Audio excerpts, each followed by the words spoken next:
Welcome back, everybody, for another deep dive. Today we are going to be looking at self-hypnosis and how it can be used to change our beliefs about ourselves. Sounds pretty intense. It is. And I think this is something that a lot of people maybe are interested in but don't fully understand. So hopefully we can kind of shed some light on this today. Yeah, absolutely. And, we have this excerpt from a text that we're going to be using today that is all about changing old beliefs and, kind of accepting new ones. And it's pretty interesting stuff. Yeah, and I think one of the things that I found really fascinating is this idea that we're constantly hypnotizing ourselves. Yeah. Like every thought, every belief we have is kind of like a little hypnotic suggestion to our subconscious mind. Right. It's like we're all walking around in a self-induced trance. Yeah, it's a wild thought, right? It is. It is. But it's also kind of empowering in a way. Because if we can accidentally hypnotize ourselves into these negative patterns, maybe we can intentionally hypnotize ourselves into positive ones. That's exactly what this text is getting at. And it starts by having us look at areas in our lives where we feel powerless or dissatisfied. Right? Oh, okay. And those are usually the areas where we have these deeply held negative beliefs that are just kind of running the show.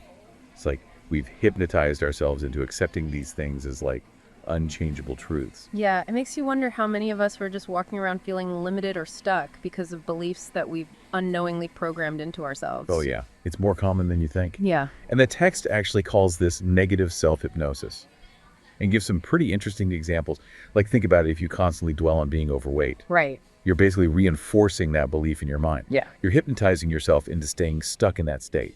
And this applies to really any area of life, where you feel unhappy or unfulfilled. Wow. Yeah, that is definitely hitting home for me. I know I have this thing where I dwell on things that I wish were different, like if only I had more time, or, if only I was more outgoing. It's like I'm hypnotizing myself into just staying exactly where I am. Exactly. And that's the insidious thing about it, right?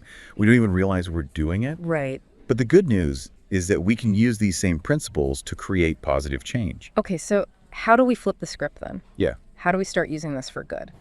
Well, the text gives a really clear framework for this. Yeah. And it's actually pretty straightforward. The core idea is to temporarily suspend your disbelief. And just for 10 minutes a day, act as if the belief you want is already true.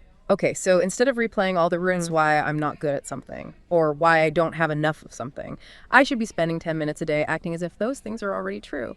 Like really embodying that belief. Exactly. And it emphasizes that initiative is key. You're not waiting for something external to change you. You're taking an active role in shaping your own beliefs. So how exactly do we act as if, if I'm trying to overcome a fear of public speaking, for example, do I just stand in front of the mirror pretending to give a speech? You can do that. Yeah. But the text suggests using things like vivid visualization or affirmations. Oh. It's about creating a full sensory experience in your mind. So if you're working on your confidence, you might visualize yourself speaking eloquently, feeling the energy of the audience, hearing the applause, even smelling the fresh air on stage. So I'm creating a mini movie in my mind where I'm already living out that belief that I want to adopt. Exactly. And the more you practice this, the more those new beliefs start to take root in your subconscious mind. So it's kind of like rewiring your brain. It is. And it's pretty amazing. By repeatedly immersing yourself in this imagined reality, you're essentially, like you said, rewiring your brain to align with this desired belief. Wait, so this can actually change the physical structure of our brains? It really is. But it's important to know that we don't have to spend all day, every day doing this. It's about those 10 minutes, as a way to plant the seeds. Okay, so I'm starting to get the picture here. But how does simply changing our beliefs, even if it is on a neurological level, how does that actually lead to real world change? That's where that acting as if part comes full circle. Right.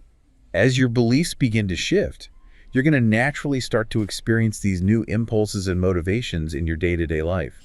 You'll feel drawn to take actions that align with these new beliefs. So it's not about forcing ourselves to do things we don't believe in. It's about creating a shift internally that naturally leads to different choices and actions. Exactly.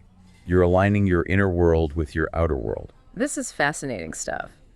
I do have a question, though. Yeah. Does embracing this idea of self-hypnosis mean that I have to, ditch all of my existing beliefs? That's a great question. And the text actually addresses that directly. Okay. It says that self-hypnosis is not about abandoning everything that you currently believe. So if I'm working on improving my health with self-hypnosis, I shouldn't just stop seeing my doctor or taking my medication. No. Of course not. It's meant to be a complementary tool, not a replacement for conventional methods. Okay. It's about building inner strength and empowering yourself to really take control of your own well-being. So it's working with these existing systems, but adding this extra layer of self-empowerment through self-hypnosis. Precisely. Using all the tools that we have to create positive change in our lives. I love it. This is all very empowering. It is. But I'm sure some listeners are thinking, okay, this sounds great in theory, but does it actually work? Well, the beauty of it is, the only way to truly know is to try it. Right. The text encourages us to experiment with these techniques. What do we have to lose? I like that. So listeners, that is all we have for part 1. But when we come back, we'll dive even deeper into the practical applications of self-hypnosis and explore how you can start implementing these techniques in your own life. So stay tuned for part 2 of our deep dive.